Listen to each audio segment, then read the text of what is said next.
આ શરીરને ઘડનારો આ શરીરની અંદર જ છે, પણ નથી એનો સ્પર્શ થતો, નથી દેખાતો, નથી જણાતો.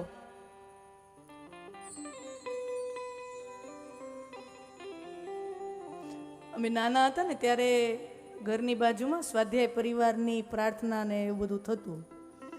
તો ત્યાં અમુક અમારા આચાર્યો આવતા, સાહેબો આવતા ને તો મુખપાઠ લેતા. તો મોટી ઉંમરના વડીલો આવતા અને અમે 10-12 વર્ષની ઉંમર, 10, 12, 13, 14 એ ટાઈપની અમારી ઉંમર હોય તો એક સરસ મજાનો મુખપાઠ ગવડાવતા. મને હજી યાદ છે, બહુ મજા આવતી. ઘરમાં ઘર, ઘરમાં ઘર, એમાં વળી ઘર, સમજો હો. ઘરમાં ઘર, એમાં વળી ઘર, ને એમાં વળી વસે દામોદર. કાયાનો ઘડનારો ઘટમાય, પણ એની આખો નકશો બતાવી દીધો. ક્યાં? તો કે ઘરમાં ઘર, એમાં વળી ઘર, એમાં વસે દામોદર. કાલે જે આપણે વાત કરતા હતા, આ જગત કાંઈ નથી, જગત હી જગદીશ હૈ, જગત હી જગદીશ હૈ. તો પેલું તો ઘર, આ ભગવાનનું ઘર, તો કે પેલું તો કયું? તો કે આખી દુનિયા, આખું બ્રહ્માંડ ઈ ઘર. હવે એની અંદર આપણે 100 વારના મકાન બાંધ્યા, આપણા બંગલા, આપણા ફ્લેટ, જે પણ રહેવાની જગ્યા હોય, તો ઘરમાં ઘર, ઘરમાં ઘર, આપણું ઘર 100 વારનું, એમાંય વળી ઘર. તો આ શરીરે ઘર છે, એ મકાનની અંદર કોણ રહે? આપણે, આ શરીર. તો આ એક ઘર છે. ઘરમાં ઘર, એમાં વળી ઘર, અને એમાં વસે, સમજ્યા? મેહોણા.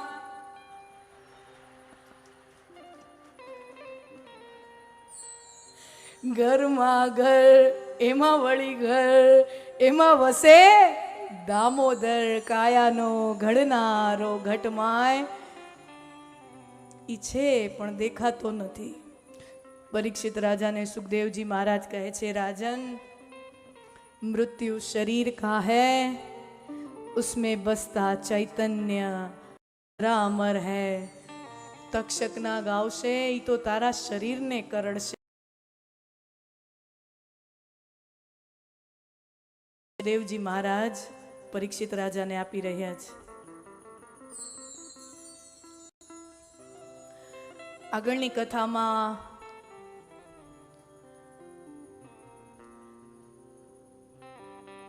ધ્રુવ ચરિત્ર છે.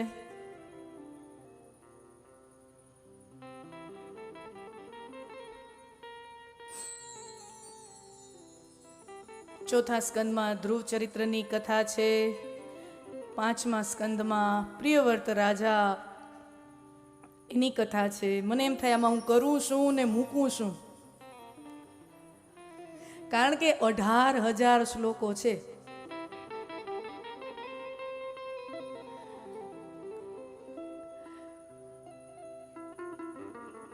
છઠ્ઠા સ્કંદમાં 28 પ્રકારના નરકોનું વર્ણન કર્યું છે. જે જીવ જે પ્રકારનો અધર્મ કરે એ પ્રકારનો નરક. મને ઘણા લોકો આવે પૂછવા કે આ શાસ્ત્રોમાં, પુરાણોમાં સ્વર્ગની લાલચ અને નરકનો ડર, આવી બધી વાતો બહુ છે. આમ કરો તો સ્વર્ગ મળે, આમ કરશો તો નરક મળે. તો સ્વર્ગની લાલચ અને નરકનો ડર વારંવાર વ્યાસજી બતાવી રહ્યા છે. આ એક મનોવિજ્ઞાન છે, જરૂરી છે.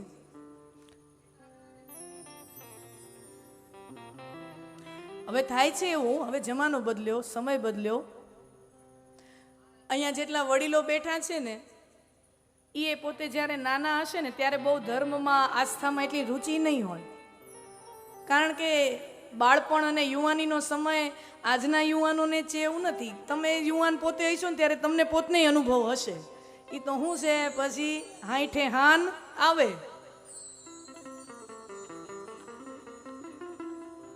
કા 60 સાન વહી જાય. તો મને મારા બાપુજી હંમેશા કહેતા કે આજના ઘણાને પ્રશ્ન હોય ને કે આજના યુવાનોને બહુ આસ્થા નથી, ધર્મમાં માનતા નથી. જો કે હું મારો સર્વત્ર અનુભવ ઊંધો છે. વડીલો કરતાં આજની જે નવી પેઢી છે ને એ વધારે, એને જો સમજાય, એને જો વાત ગળે ઉતરે તો એ જૂની પેઢી કરતાં એ વધારે આસ્થાથી ધર્મનું પાલન કરે છે. અને તમે અહીંયા જુઓ ને, આપણને એમ થાય કથા એટલે બધા વડીલો જ આવે. તમે અહીંયા મારી જગ્યાએ ઉભા રહો ને તો તમને ખબર પડે, અહીંયા નકરે નકરું કાળું છાપરું દેખાય છે. બહુ મોટા પ્રમાણમાં યુવાનો હાજર છે. એટલે મારે વિસનગરની જનતાને ઈ માટે પણ ખૂબ ખૂબ સાધુવાદ દેવા છે. અને સર્વત્ર અનુભવ રહ્યો છે આવા ધાર્મિક સંમેલનોમાં. ઠીક છે, વડીલો તો હાજર હોય, પણ યુવાનો જે આવે, ઘણી વાર શું થાય ખબર છે, વડીલો આવે ખરા સરમે ધર્મે ઘણી વાર, અને ઘણા આનંદથી આસ્થાથી આવતો હોય ને, ઘણા સમાજની સરમે ધર્મે. એટલે એ આવે ને પછી જેવું અહીંયા કથા ચાલુ થાય એવું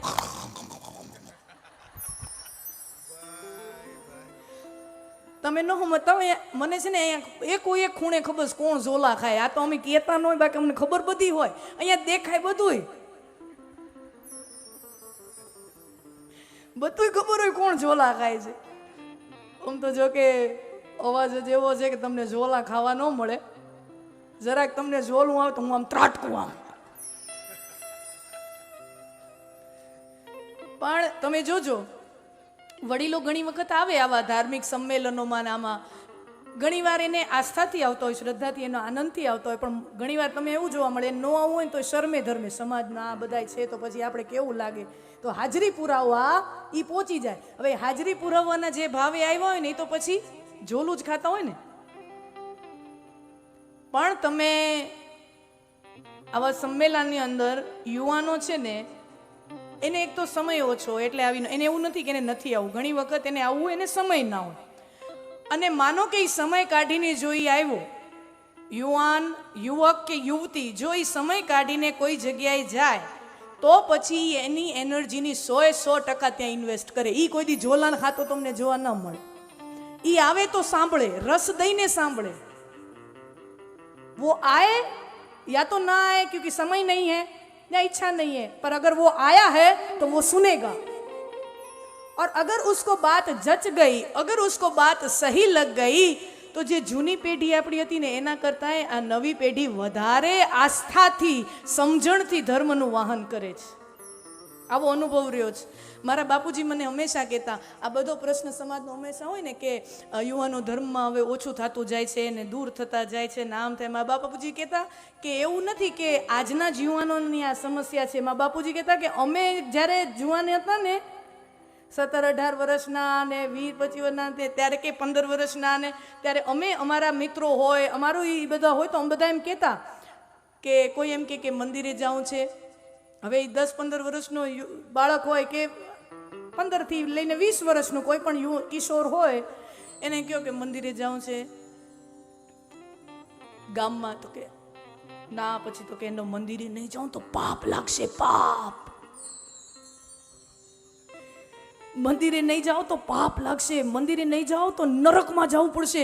એટલે ઓલો બિચારો નરકમાં જવું પડશે, એના કરતાં તો મંદિરે જઈ આવું 2 મિનિટ સારું, પ્રસાદીમાં સિંગરેવડી તો મળશે. આમ નહીં કરો તો પાપ લાગશે, પાપ. તેમ નહીં કરો તો આમ થઈ જશે, આમ નહીં કરો તો આમ થઈ જશે. તો લોકો પાપના ડરેથી કરતા. હવે આજના કોઈ 15 થી 25 વર્ષના યુવાનને તમે એમ કહો કે તું આમ નહીં કર ને તો તને પાપ લાગશે, પાપ. તો એ કહેશે હુ કેર્સ, કોને પડી છે. અને તમે આજના કોઈ જુવાનને એમ કહો ને કે આમ નહીં કરતો નરકમાં જવું પડશે, તો એ એમ કહેશે કે તમે અમારા માટે જે અહીંયા કરી રાખ્યું છે એ કાંઈ નરકથી ઓછું છે. कहने का मतलब आज की जो नई पीढ़ी है उसको न नर्क का डर है न स्वर्ग की लालच है. એને નરકનો ડર કે સ્વર્ગની લાલચ ધર્મ તરફ વાળી શકે એમ નથી. પેલા આ કામ ચાલી જતું કે નરકનો ડર બતાવીને અથવા સ્વર્ગની લાલચ બતાવીને લોકોને આસ્થા તરફ વાળી શકાતા હતા. પણ આજની પેઢી અલગ છે.